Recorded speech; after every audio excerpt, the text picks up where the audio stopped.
Une école de cirque pour apprivoiser son corps quand on vit avec un handicap, c'est l'initiative d'une femme clown à découvrir en deuxième partie d'émission.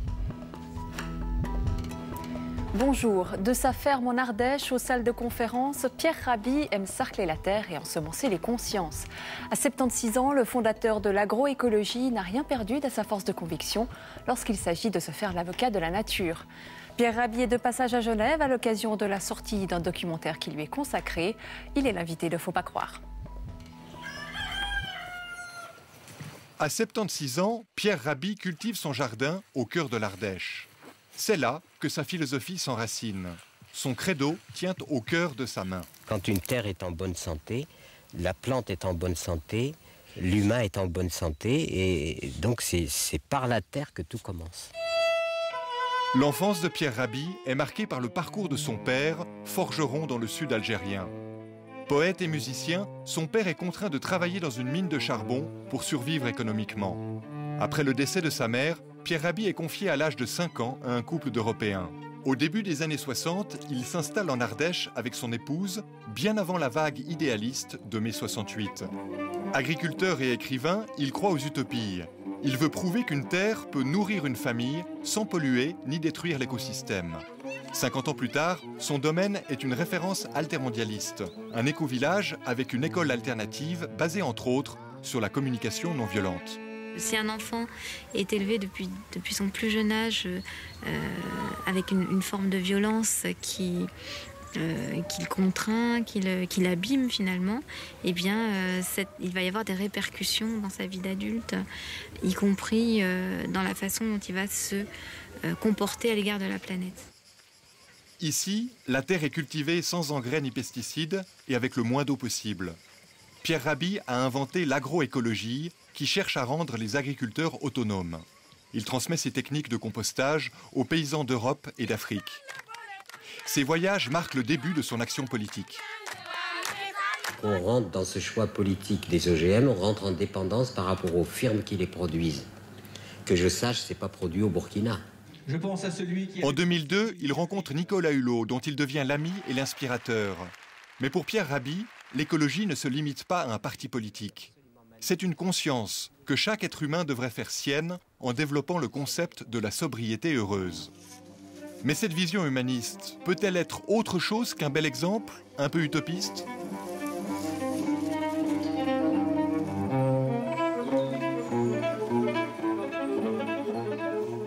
Pierre Rabhi, bonjour. Bonjour. On vient de découvrir votre parcours, votre engagement. Vous avez donc créé tout un village sur les fondements de l'agroécologie. Est-ce que cette expérience pionnière peut être reproductible à grande échelle ? Alors d'abord, ce qui a été évoqué comme village, c'est ma fille Sophie qui l'a créé sur le concept de ce qu'on appelle les oasis en tout lieu. Voilà, c'est dans une société qui est en désertification sociale, économique, etc. Il faut recréer des lieux où l'on regroupe les gens pour vivre ensemble, voilà.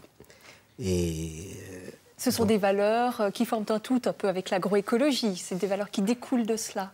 C'est-à-dire que le principe fondamental aujourd'hui, qu'il ne faut surtout pas oublier, et qui est fondamental pour l'avenir de l'humanité, je le résumerai à cela.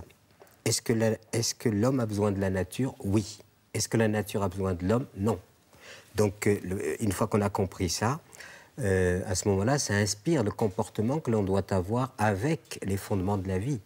Et aujourd'hui, malheureusement, l'humanité ne fait que transgresser, que détruire, que polluer, comme vous le savez. C'est-à-dire que nous sommes dans un programme que l'humanité a organisé de sa propre éradication. Et si on n'a pas compris fondamentalement cela, tout le reste, on patauge dans toutes sortes d'idéologies, tout un fatras d'idées, de concepts, etc., qui ne mèneront à rien si on n'a pas compris fondamentalement que nous avons à coopérer avec la vie. Alors vous avez justement essayé de mettre ça en pratique. Ça marche dans votre région, dans votre village. Est-ce que tout un chacun peut le faire ? Est-ce que ça peut être fait pour les 7 milliards d'êtres humains ? Non, mais absolument. C'est-à-dire qu'en fait, nous sommes dans une société qui est dite moderne. Est-ce qu'on peut appeler ça le pétrolitique ? J'en sais rien. En tout cas, l'ère de la combustion. On a exhumé de la matière morte dans le sous-sol. Il y a eu la technologie qui a fait que nous sommes aujourd'hui dans un paradigme de la combustion, et de la croissance économique, de l'économie qui n'est pas la vraie économie, etc., etc. Donc l'humanité est engagée dans un paradigme qui est un paradigme mortifère. Il s'agit maintenant, et on a mis beaucoup les gens hors sol, qu'est-ce que c'est que les villes? C'est du hors sol. Et de petit à petit, donc il faut maintenant que nous comprenions qu'il y a à revenir aux sources essentielles de la survie pour pouvoir envisager la survie. Donc c'est une problématique extrêmement grave. Alors, le paradigme dans lequel on vit ne vaut rien, il faut s'en débarrasser. Concrètement, comment on fait pour passer à une nouvelle ère? On ne peut pas dire comme ça radicalement qu'il ne vaut rien. C'est-à-dire que même la technologie, le monde actuel a produit des choses très positives qui peuvent être retenues pour l'évolution. La modernité a évidemment amené des éléments, moi, que je n'approuve pas, parce qu'en fait, on a exalté la matière et qu'on est rentré dans l'ère où on suffoque avec la combustion et on pollue, on détruit, on écume les mers, on va véritablement vers quelque chose qui est suicidaire. Donc il faut arriver à trouver qu'est-ce qui peut être intéressant, que la modernité est engendrée, produit, qui puisse nous permettre de la prolongation de notre existence. Alors concrètement, qu'est-ce qu'on garde et qu'est-ce qu'on change? Si vous revenez à l'idée qu'il faut collaborer avec la Terre, donc ça doit déjà nous inspirer. Je suis quelqu'un qui pratique une agronomie qu'on appelle l'agroécologie, comme ça avait été dit.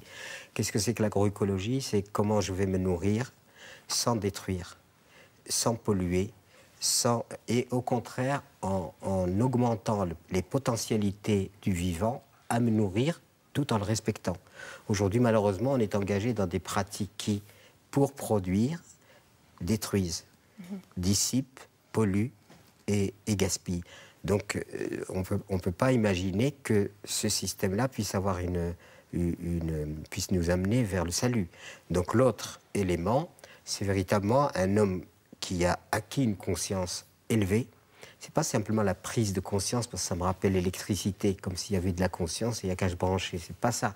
C'est l'élévation de la conscience, c'est-à-dire que l'être humain qui enfin prend conscience de son inconscience. Et tant qu'il n'a pas pris conscience de son inconscience, il est très difficile après d'engager quelque chose qui puisse nous amener vers la pérennisation de notre espèce, en pensant aussi aux générations futures. C'est très exigeant, très ambitieux. Si chaque être humain doit opérer cette élévation de la conscience, ça veut dire qu'il faut vraiment avoir foi en l'humanité pour que ça change. C'est-à-dire que c'est simplement être réaliste. Il faut être réaliste. Voilà. S'il n'y a pas de nourriture, s'il n'y a plus de nourriture, alors là, tous nos problèmes importants deviennent secondaires. Voilà. Aujourd'hui, la réalité, c'est que 50% de la population mondiale vit dans des villes. Oui. D'après les estimations, en 2050, ce sera 75% de la population mondiale, des gens qui ne sont plus en contact avec la Terre. Donc la tendance est à l'inverse de ce que vous préconisez, de ce que vous espérez. Oui, mais on est dans une phase d'une grande crise de la modernité. Le chômage augmente, l'exclusion augmente. Disons, on est en train de faire le bilan. Personne aujourd'hui n'est assuré du lendemain. Donc le système arrive à ses limites. Jusqu'à maintenant, il y a eu les 30 Glorieuses, il y a eu une espèce de grise. On était grisé par un système, sauf que ce système maintenant ne garantit pas la survie des gens. Au contraire, personne aujourd'hui n'est garanti du lendemain. Donc cette masse qui est concentrée dans les villes, de quoi va-t-elle vivre? C'est pour ça qu'il faut anticiper, c'est-à-dire que le changement de paradigme doit impliquer le fait qu'il faut aujourd'hui peut-être repenser l'organisation sociale de l'humanité sur des bases qui équilibrent à la fois le monde rural, le monde urbain, et qu'il faut aujourd'hui envisager les choses autrement. Parce qu'on ne pourra pas produire du travail pour tout le monde. d'ailleurs les signes avant-coureurs d'une défaillance et du système, ils sont déjà là. Ils sont déjà là. Et on rencontre beaucoup de gens qui, même au sein même de la prospérité, sont indigents au sein même de la prospérité. Ce qui veut dire qu'il y a à repenser, si vous voulez, les choses et croire que les choses vont être statiques et il ne se passera rien du tout. Vous savez, la ville de Paris, il y a plus de camions qui transportent la nourriture, c'est la famine.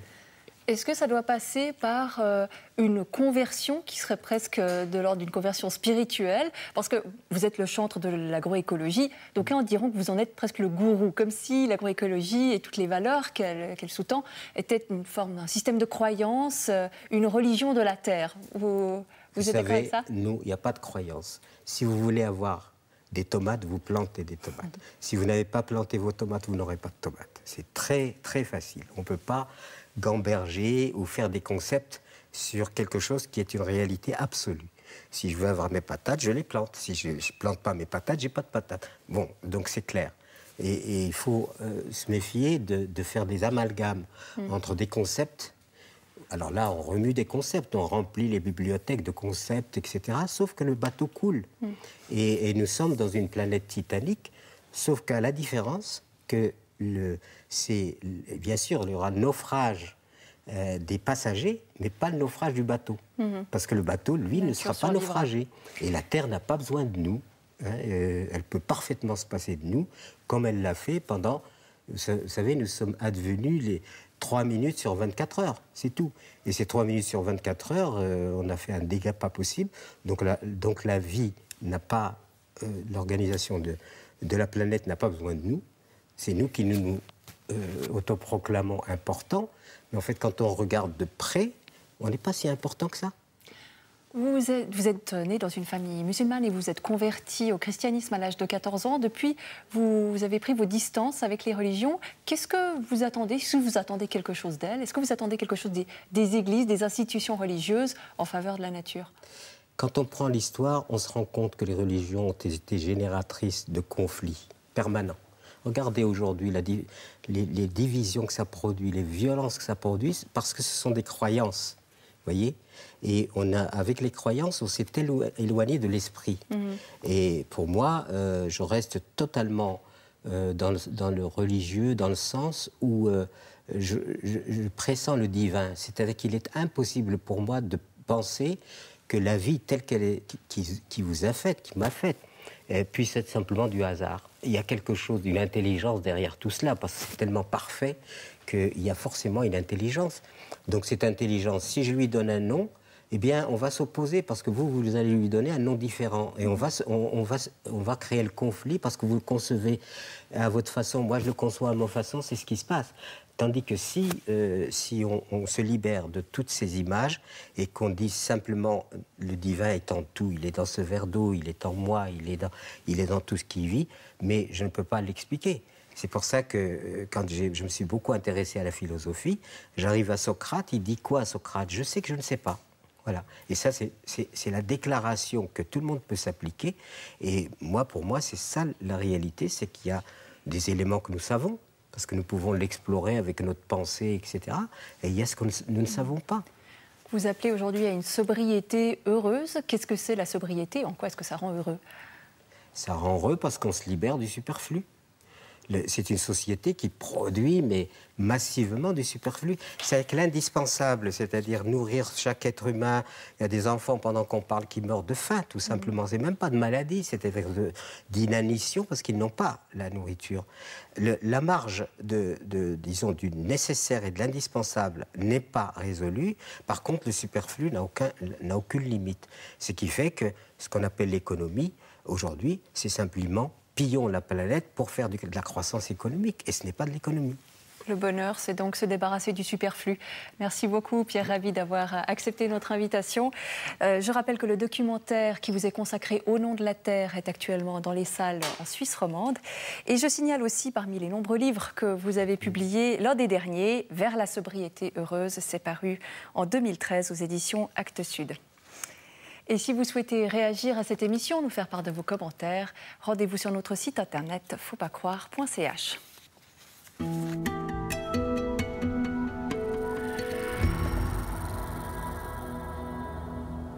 À Aigle, une femme clown a transformé un ancien hangar en une école de cirque. Particularité, les personnes en situation de handicap peuvent y suivre des ateliers où le corps retrouve toute sa place. Reportage Muriel Landry. On a créé une école de cirque pour pouvoir proposer une activité en plus. Elle s'adresse autant aux enfants qu'aux adultes, qu'aux personnes en situation de handicap. C'est quelque chose de nouveau. C'est une sensation qui n'est pas forcément vécue tous les jours. Puis on voit qu'il y a de la surprise, on voit qu'il y a de la joie, on voit qu'il y a de la découverte. On voit justement aussi que les personnes se rendent compte qu'elles sont capables justement d'effectuer des choses qu'elles ne penseraient peut-être pas pouvoir faire. On va commencer par s'éclater de rire. Alors vous êtes prêts, on rigole? Allez, rigolez Léa. C'est un mélange d'émotions en fait. C'est un mélange d'émotions puis de partage. Ce qui est vraiment important, c'est que la personne prenne du plaisir. Puis vous aimez bien faire les clowns? Oui, oui, oui. Et toi, t'aimes? Oui. Il faut répondre. Qu'est-ce qui vous plaît? Un peu beaucoup. Qu'est-ce que vous aimez bien? Les déguisements? Oui, les déguisements, faire le clown, maquillage, ouais.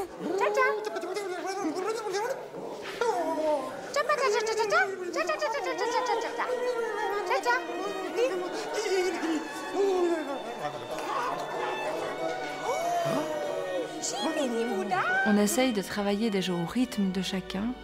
Alors on le fait aussi avec les enfants et les adultes, mais c'est vrai qu'avec les personnes en situation de handicap, on le fait encore plus. C'est des personnes où il faut vraiment respecter leur rythme. Il ne faut pas forcément les stresser.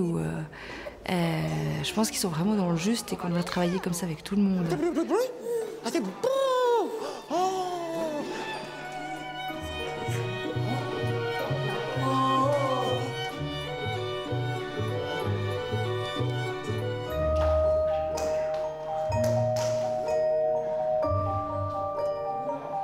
Dans cette école, on n'a pas d'exigence. C'est vraiment la notion du plaisir. Après, les personnes en situation de handicap, il y a des choses qu'elles ont envie de faire et certaines choses qu'elles n'ont pas envie de faire. Ce qui fait que si on a un groupe, on ne va pas forcément faire la même chose avec tout le monde. Voilà. Si tu regardes bien devant. Bien souvent, ils se dirigent eux-mêmes dans ce qu'ils aiment faire. Et là, on les coach dans ce qu'ils aiment faire. T'as pas peur? Oh, on voit que t'as pas peur là. Hein. Là, c'est excellent, tu te marches plus sur les pieds en plus. Eh, mais l'art, c'est parfait. On se tourne?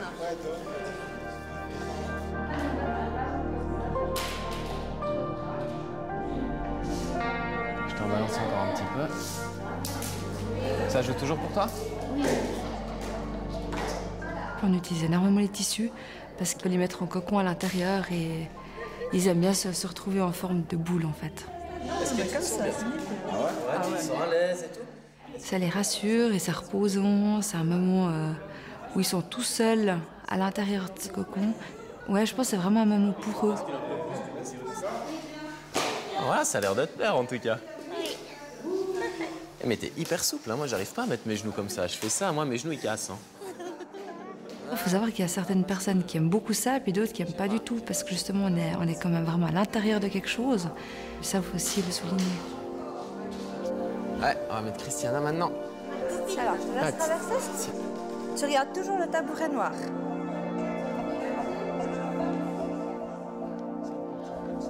Nous, on propose cette activité avec souvent des attentes. Eux aussi, parfois, ont des attentes, puis parfois, ces attentes ne concordent pas. Donc, on doit vraiment improviser, puis si la personne n'est pas disposée à rentrer justement dans ce monde, on respecte et puis on attend. Joli. Ouais. Puis après, regarde. C'est un par un. T'essayes? Ok. Là, ça va être difficile. Voilà, moi je t'en tiens là.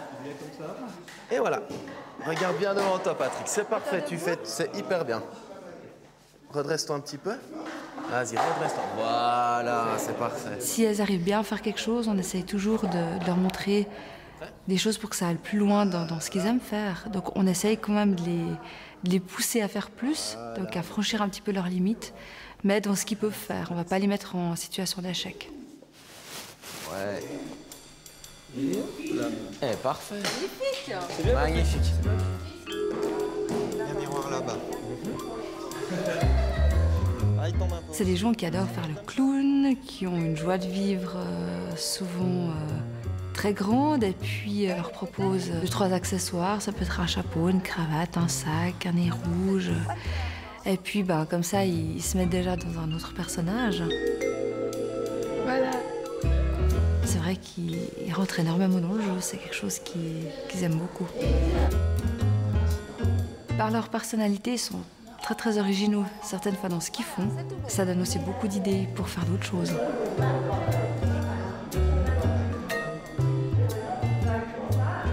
Je trouve qu'on est une super équipe. Merci. Hein? On est bien là. Ça vous change? Oui. Ça vous change du quotidien? Ah oui, ça change du quotidien. Ouais. Normalement, on aurait dû aller travailler, nous. Ouais. On aurait dû travailler, puis non. Puis aujourd'hui, on a pris congé exprès pour venir ici. Qu'est-ce que tu fais, toi, comme travail? Eh ben, écoute, on fait des paires de colliers. Des bijoux, on appelle ça. Des bijoux, voilà, merci. Vous vous réjouissez du spectacle? Oui. Oui. Oui. Ok, mais c'est beaucoup de travail quand même. Ah oui, bien sûr, il faut bien se concentrer. Hein. Allez, on te suit. Vas-y.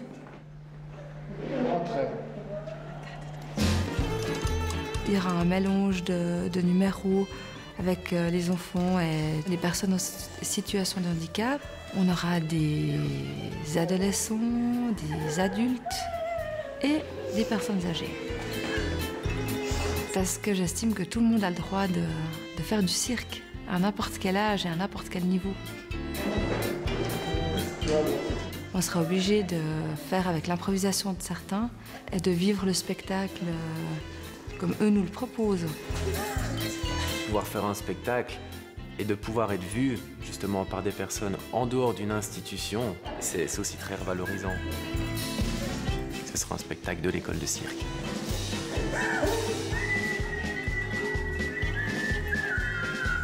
Tu t'en coupes sur le tapis? Là, tu t'en coupes, ça. Ouais! Que ce soit le cirque ou alors plein d'autres activités, c'est là où on ouvre des portes, où on tend des perches aux personnes pour qu'ils laissent place à toute cette créativité, toutes ces choses. Coucou! J'ai tout perdu.